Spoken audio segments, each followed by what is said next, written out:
Hello, John McConnin with underwaterrealestate.com. I'm an attorney and a real estate broker. We've sold 50 or 60 short sales. We've worked with hundreds of upside down clients, including helping many of them decide whether to do a short sale or a strategic default or a loan mod or look at some of their other options. We've done short pays for people, things of that nature. Um, CAR designed this form in 807, long before most realtors had been misinforming their clients that a short sale automatically means a release from a deficiency. Carr knew better.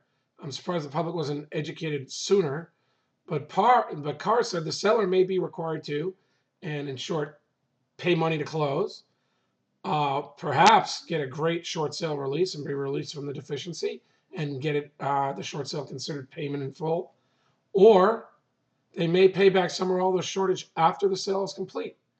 And that is what happens. Sometimes the banks won't release the deficiency. Sometimes it's ambiguous. Sometimes they ask for notes. Sometimes they ask for seller contributions at the close. Sometimes realtors can negotiate well and set up the transaction well to help the seller with some of those payments. But nevertheless, that is the gamut of what you may expect after a short sale. Broker has advised seller that the other options, such as but not limited to negotiating a modification, refi, bankruptcy, foreclosure, deed in lieu, or foreclosure, may be appropriate or more appropriate for the seller. And that's very true.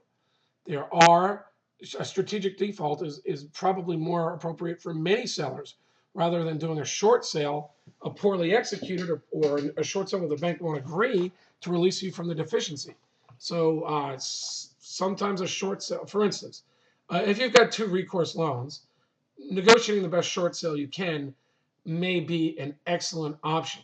If you've got two non-recourse loans, you probably want to make sure that you're released from the deficiency in writing, depending on your aversion to having a foreclosure or a short sale on your credit history, not just your credit score, but your credit history. I'd like to point out another part of this: tax and legal advice.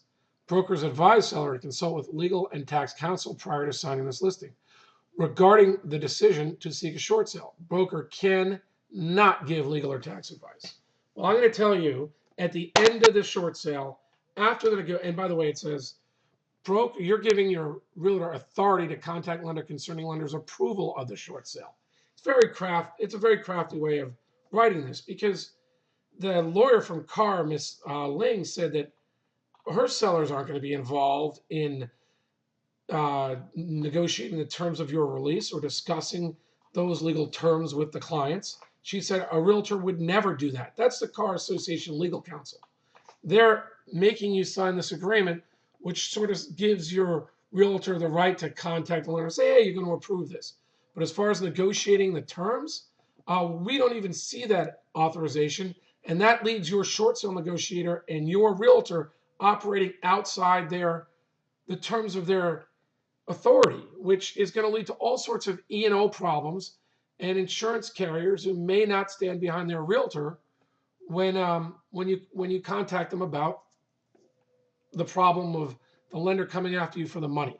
So these forms are carefully created, and you need to take control of this situation from the beginning.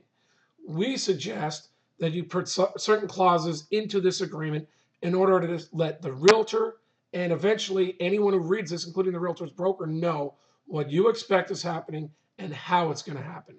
This is not you letting your realtor work for the lender in order to get paid and obtain a short sale.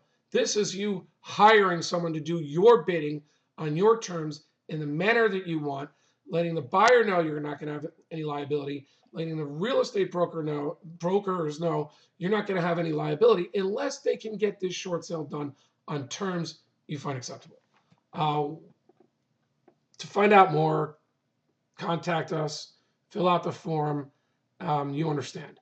Thanks. John McConnin here, underwaterrealestate.com.